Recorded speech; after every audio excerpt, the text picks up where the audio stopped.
been an extremely difficult, frustrating situation. I have zero faith in TD. BC business owner Paul Johnson is at the end of his rope after more than 4 months of trying to get fraud compensation from TD Bank.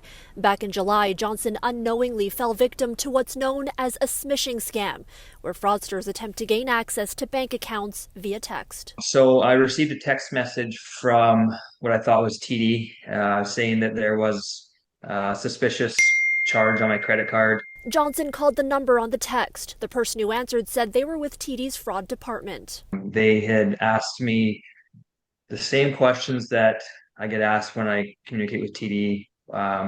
What's the business name? Who else is a signer on the account? And then they asked to send me a one-time passcode, Which he gave. Johnson says the fraudsters already knew much of his personal information, including the PIN for his bank account, without asking. The next day, he went to his branch and learned that his business accounts had been drained of more than $72,000. it was shock.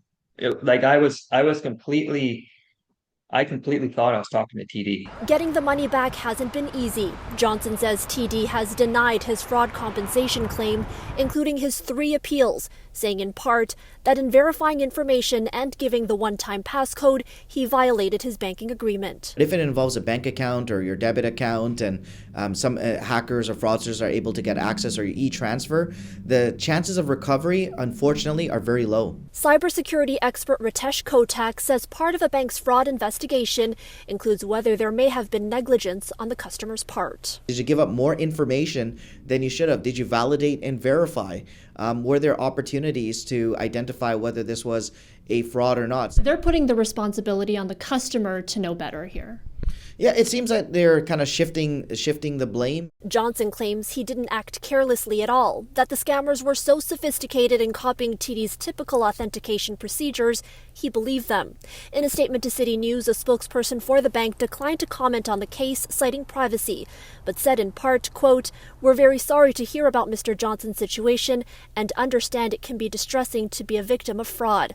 I can confirm we completed a detailed investigation into this matter and shared our findings with Mr. Johnson." Johnson has now escalated his case to the highest level of appeal, which is with the Ombudsman for Banking Services and Investments.